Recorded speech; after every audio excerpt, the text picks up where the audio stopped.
Hi there. Back again, huh?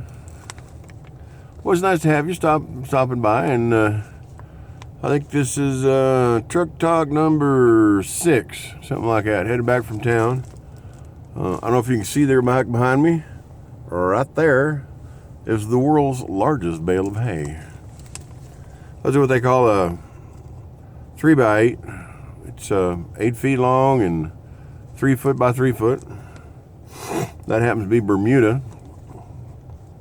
And it's what we feed the horses through the wintertime. And all those monies that's coming in from the donations and stuff, well, $88 of that's sitting in the back of my pickup right now. There's probably another $60. Whoa. And, hey.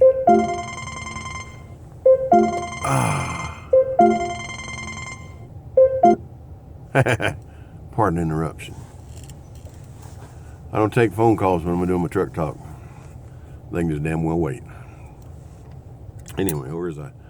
About $60 worth of oats, so that's 4 bags, plus tax, you know.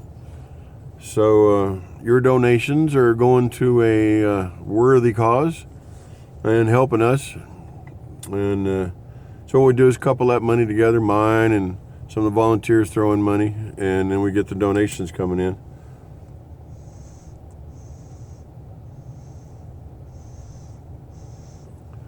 And it definitely helps out. It really does.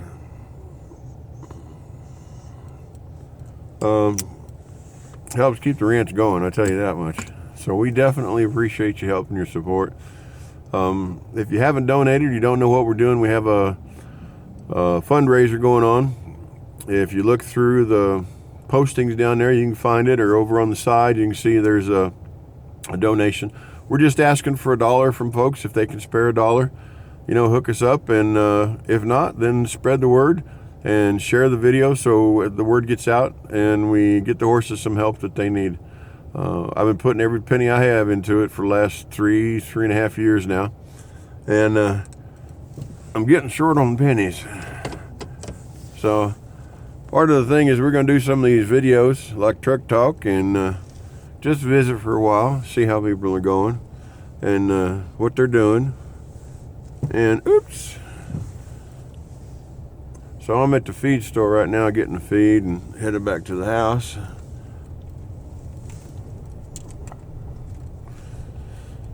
And some of you folks may know that well, I'm smoking a different pipe. He says, Mark, how many pipes do you have? Lost count. It's nice to switch out pipes, that way they don't get burnt out and they keep that nice smooth flavor. I don't really smoke anything that's got a lot of aroma to it. I mean, every now and then I'll smoke some Captain Jack, or some of it's got a little taste to it, but my preference is just old Prince Albert, just straight tobacco, nothing to it. I don't like a lot of stuff in my tobacco. Bothers me, you know.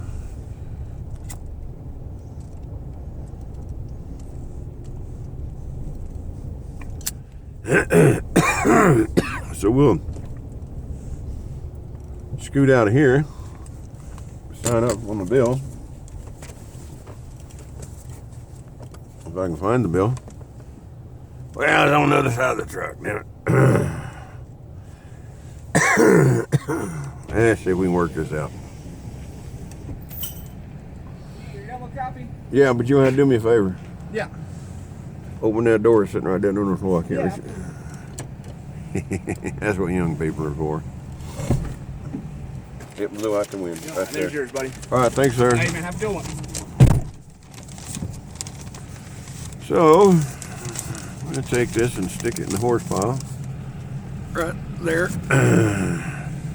And head on back to the house. And you can come with us if you want. Not too far. So right now we're in Oklahoma City.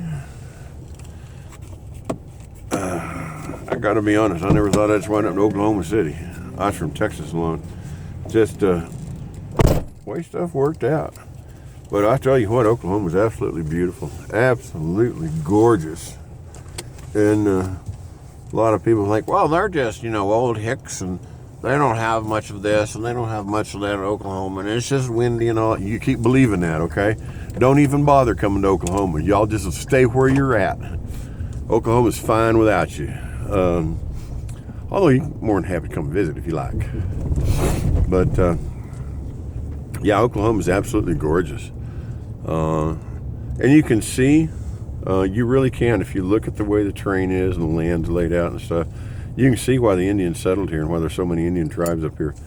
A lot of good water, good grassland. I think I posted a couple of still pictures out there of big fields, grass fields, that are still, very much the same as what you would have seen in a prairie scene back in the 1800s. But Oklahoma sure has an awful lot to offer. It's still growing. Obviously, Oklahoma and Tulsa, and some of the smaller towns out here are just unspoiled, and a real pleasure to drive through. People are very nice, and it's just it's a real good experience. I really like Oklahoma. I've been in Texas for the last 30 some odd years. So when I started working as a contractor up here at Tinker Air Force Base, that's when I came up here first few times, and I was really impressed. I mean, Oklahoma, like I said, is just absolutely gorgeous. Great place for rigging horses, 4 seasons, throughout the year, and like I said, it has a lot to offer. So we're headed back to the ranch, and thought you might like driving along, see what it's like. Visit here just a little bit. Haven't talked to y'all in a while. Got a lot of good response back on the truck talk, so we figure we just keep talking to you. I'm not known for talking much, and it's kind of hard for me to keep talking sometimes. It really is. I mean, there have been times over there where I just don't think I can come up with another word. All right, you people laughing can quit now.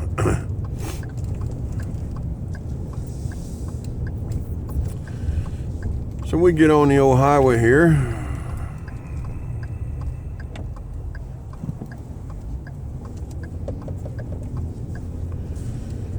Highway system in Oklahoma is pretty good. I mean, north and south is 35 for the most part, and they're putting a lot of toll roads and interchanges back and forth to kind of link stuff up, so it makes it a lot easier to get across the state. Get the old pickup truck up to speed so I'm not in people's way, and then we'll set the cruise control.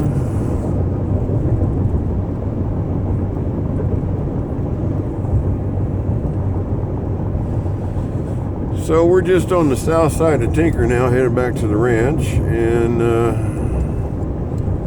cruise control is set so I don't get a speeding ticket. Boy, there's some of them down here the other day. There's 2 motorcycle cops.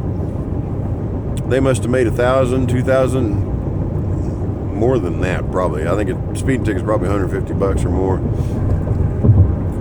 But man, they were pulling guys over. 2 cops working this little section on the south end of Tinker, man. They were pulling people over left and right. Basically everybody rushing to get home, so. I don't know if you caught that one video with me trying to get the radio to work, but I started getting my USB chip plugged into the truck, so got a little bit of music to listen to on the way home.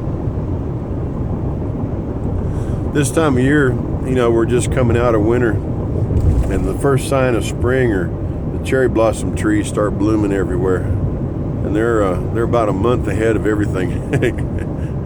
But it sure is nice to see them. It's a trumpet salute for spring coming out, and you can see them. There's cedar trees and old oak trees and some spruce stuff laying around here. And then you come across this little cherry blossom tree, and it's just in full bloom, and pretty neat to watch. Got a lot of them laid around here on the roadside.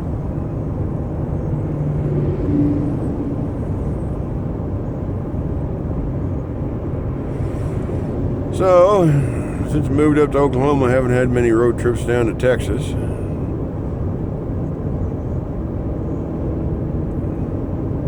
We did go to Atoka, picked up a horse a while back, made a couple trips out there. That's nice. Tushamingo, and I can't remember the other name. Wappa something, Wapanuka, something. Old Indian names for towns. But it's kind of nice. I mean, you could throw a rock from end to end on a lot of these towns. They have a grocery store and a gas station and maybe a mechanic shop here and there and some houses, and that's about it,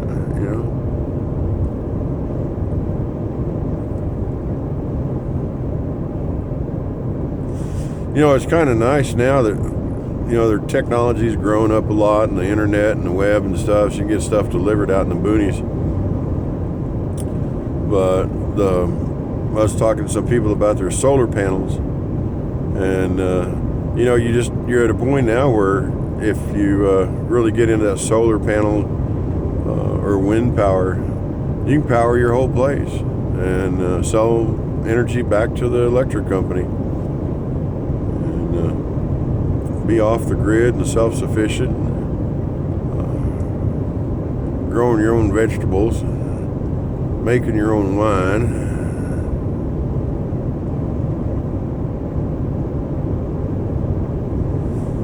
But it's nice to come into town and run some errands and do what needs to be done. And not much for staying around though. I seem to like the country life a lot better. It's quiet. Don't have a bunch of screaming idiots running around shooting people and carrying on. Just got to worry about the dogs and the horses.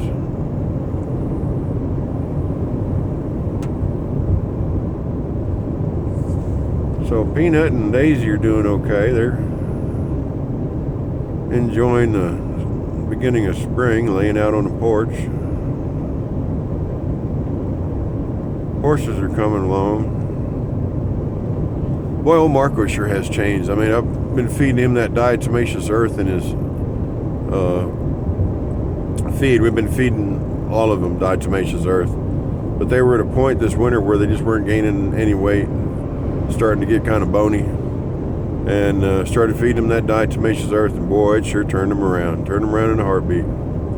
Now he's gaining weight. You can see him filling out. He's almost back to where he was when I had him at his prime a year ago. And we'll start putting was that a motorcycle cop? No, but it's just a motorcycle.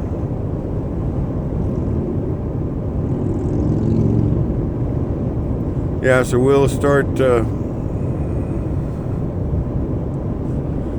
adding some wheat germ oil into the feed here about last week of March.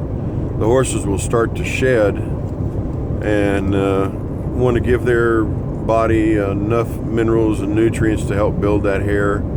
So we give them a little bit of extra oil, and you'll see it in their hooves and their coat and their tails and their mane. Their eyes brighten up, but a little bit of oil sure does help out. And we use a wheat germ oil, and they seem to like the taste of it, and puts a lot of slick shininess to their coat, and it's natural. It's not, sprayed on shininess of a horse that's been shaved down or anything like that. It's just these horses have been brushed out and the natural oils are coming in, and I try to stay with that, where the natural effects of the horse, because it tells you a lot on what a horse is doing. I mean, this diatomaceous earth we saw where they weren't putting on any weight, their hooves weren't growing much either. And now that we've got the diatomaceous earth going through their system, and they've started to really use the nutrition that's coming out of the feed, you'll see that in their hooves, their nail production. The hoof production is starting to grow and looks good, and then the mane and the tail, the body hair comes out. Ain't nothing make me happier than a healthy horse. Healthy, happy, shiny horse. Head down in the field eating grass. That's it, man.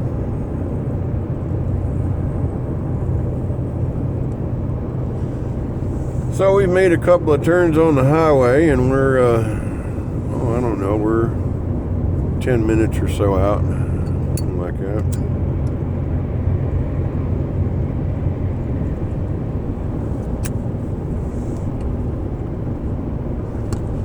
Come to the old turnoff here.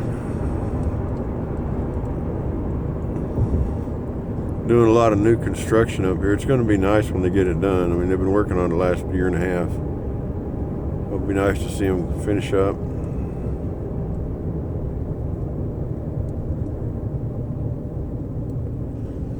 Property values out here have almost doubled in the last 3 years. It's amazing. So it's kind of, this area that we're living in now is very much like the rural area in between Fort Worth and Dallas back in the late 70s, early 80s.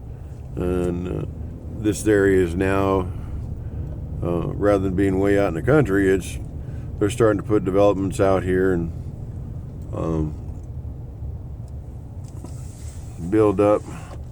Traffic sure does build up real quick. He's turning. So we'll let him turn. So we're not too far from town.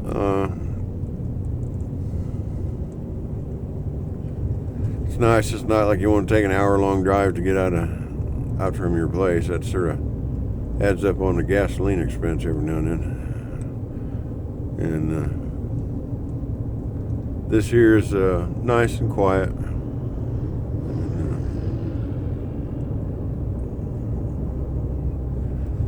Would like to get about 80 acres or more. I mean, I don't know if I want to get a big ranch or something like that. I enjoy the fact that it's workable, Big ranch like that should have got 19 miles worth of fence line on it. Like, holy cow. At $100 a foot, that fence is expensive. That's why they wind up running that field fence with that single strand wire. And then you put that expensive fencing up around your corrals and stuff that are closer, so you're not spending so much money on it. But got to have a property fenced in. Get all kinds of nutcases walking in there. There's a house right there in the neighborhood, $1,300,000. Nice place, a little big. I think it's got 5 acres of land surrounding it, something like that.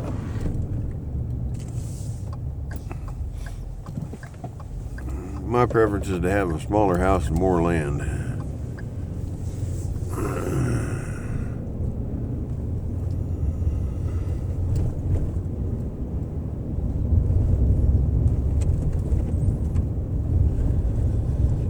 Yep, a smaller house and more land.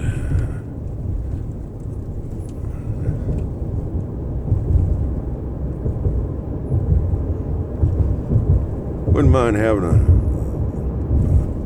large, 300 acres, something like that. But I know it takes a lot of work. A lot of work. This little place here with 10 acres takes a lot of work.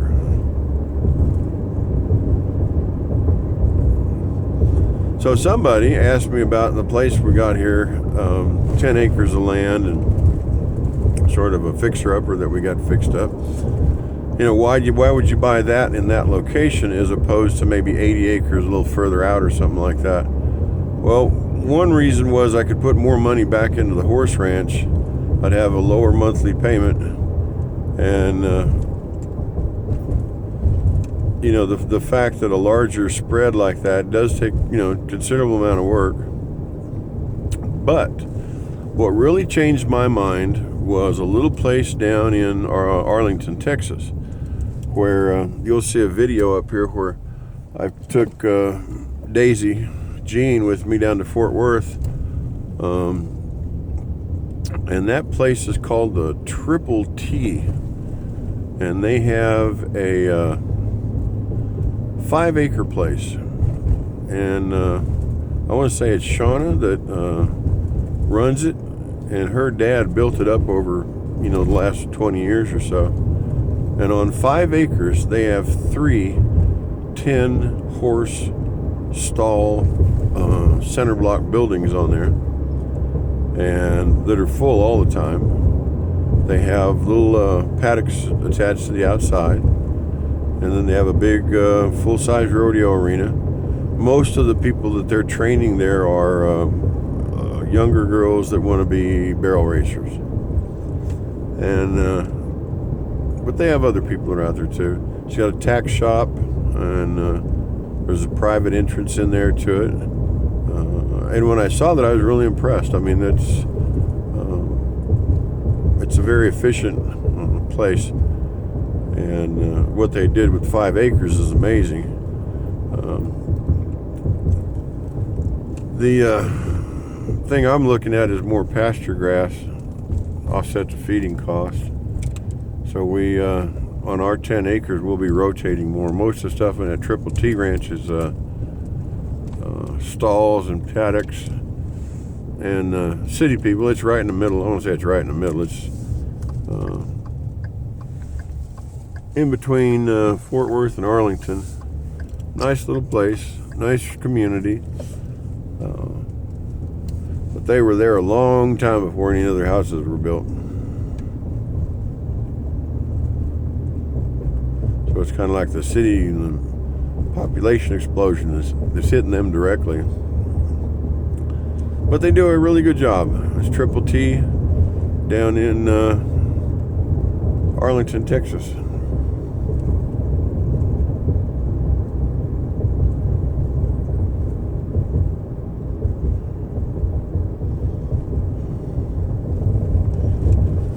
Yeah, I'm thinking out here, so we're on Triple X Road now.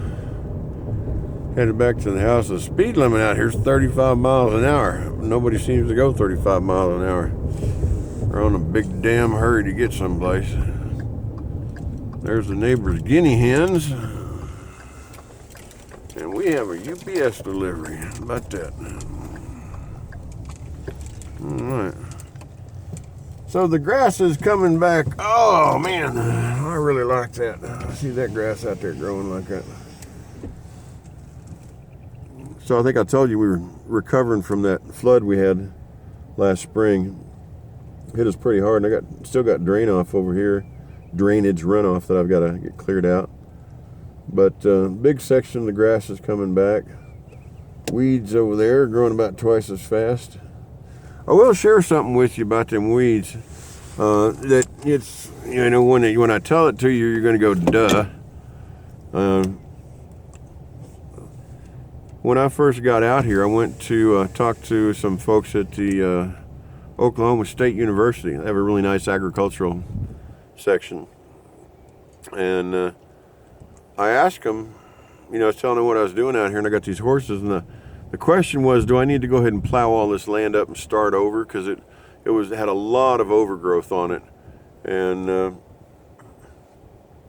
I sent them some pictures, and they said, you know, you could. That's one option.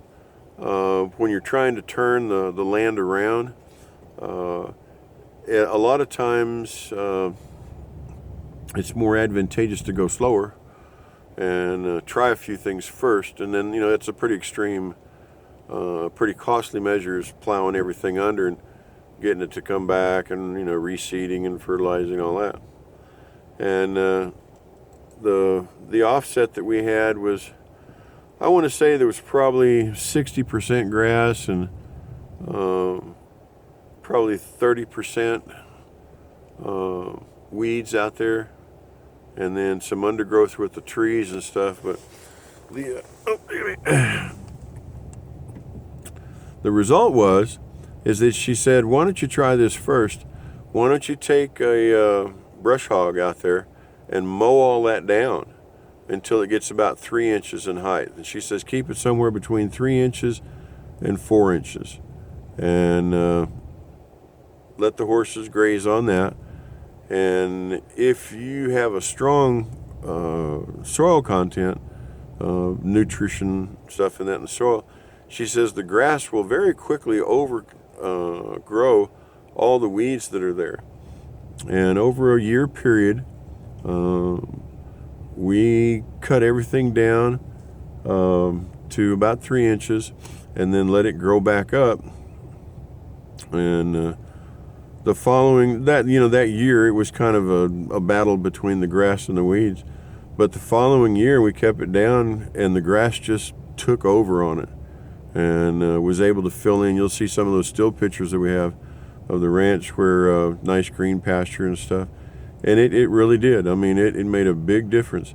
And she says you'll see the difference because weeds normally have to get above 3 inches to make progress, so they can bloom and put the seeds and stuff out.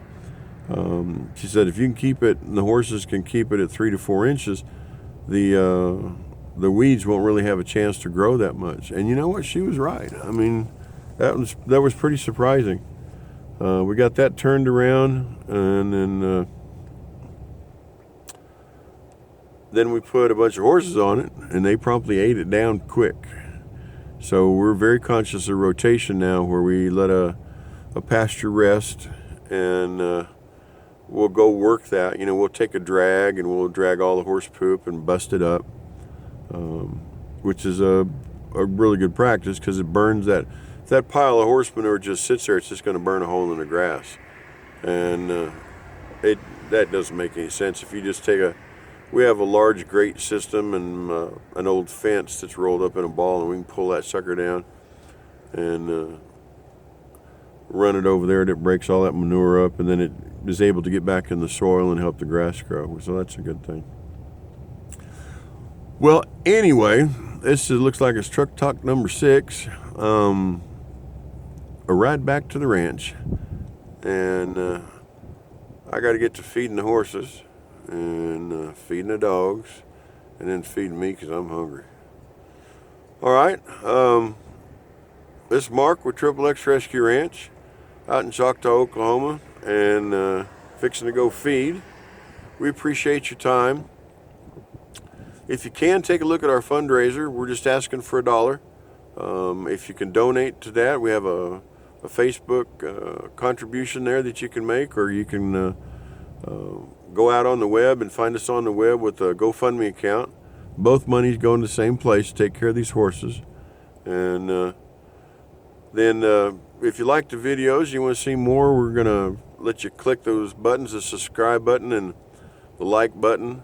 And we might open up the comment box. I don't know if we're up for comments on the comment box, but main thing was just to get the word out about the ranch, let you know about what we're doing, sort of the daily operations, stuff like that.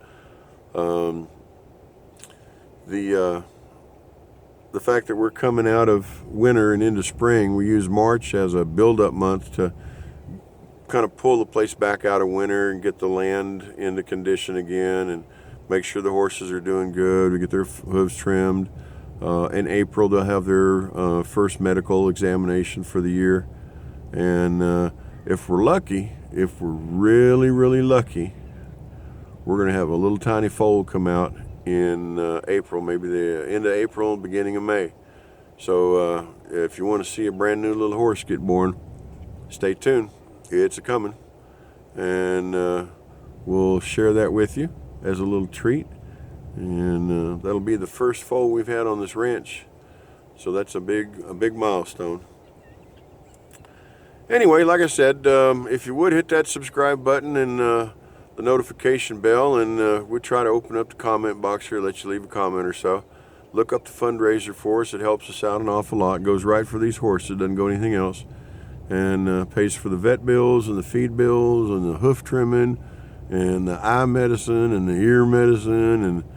And it makes a big difference on our ability to keep going with these horses.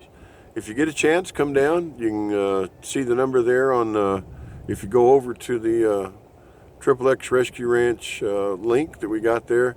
It'll take you right to a lot of the information for the ranch, tell you about the story of the ranch, stuff like that.